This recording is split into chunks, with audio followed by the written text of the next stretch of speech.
NY Times targets Dr. Oz over paw. Senate race. Dr. Mehmet Oz has been one of America's most respected medical doctors and a celebrated on-air physician until he announced his candidacy as a Republican for U.S. Senate. This past November, Oz announced he was quitting his highly rated TV show to run for Senate in Pennsylvania as he openly praised his longtime friend Donald Trump. For doing so, he has also become an instant target of big media. Last week, The Times led with a page-one story, Magic Weight Loss Pills and COVID Cures. Dr. Oz under the microscope, accusing the heart surgeon of having a long history of dispensing dubious medical advice and cited numerous examples of times when his advice was wrong. The paper never acknowledged that some of Oz's claims portrayed as blatantly false were actually proven to have merit. The Times criticized Oz for his 2012 warning that apple juice contained unsafe levels of arsenic after he conducted his own arsenic testing. Oz told Newsmax that as soon as he learned about the high amounts of toxic arsenic to children who are among the biggest consumers of apple juice, and testing confirmed the findings, he shared his findings because it was something viewers need to know.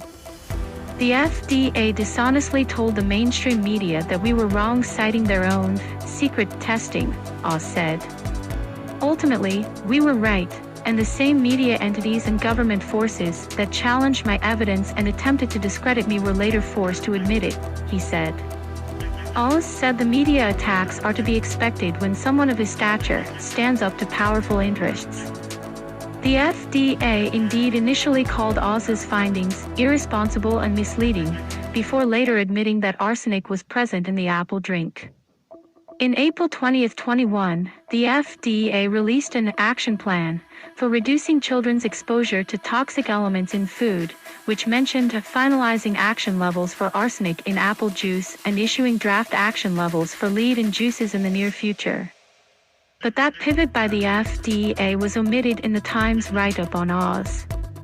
Similarly, while the Times noted the criticism Oz took from senators in 2014 over claims he made regarding certain weight loss products, it didn't mention that a California judge in 2020 dismissed a suit alleging Oz misrepresented the effectiveness of a fat-busting supplement on his show. Oz's campaign manager Casey Contreras told Newsmax that the recent article proves that corporate media like the New York Times will do or say anything they can to try and tear down conservatives like Dr. Oz.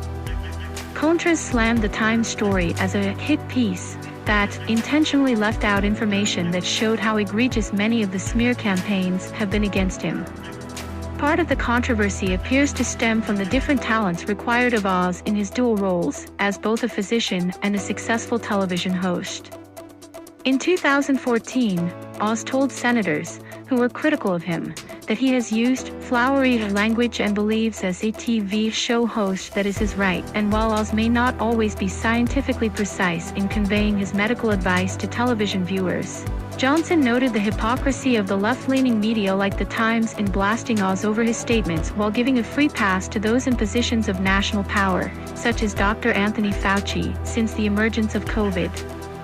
Fauci has flip-flopped on issues such as air travel closedowns, mask and vaccine policies, and other key aspects of fighting the virus. And new polls suggest Democrats have something to fear with Oz's candidacy. The television host now commands a 10-point lead over his nearest GOP rival in the Senate primary, and a recent Democratic poll showed him in a dead heat in the general election against a likely opponent.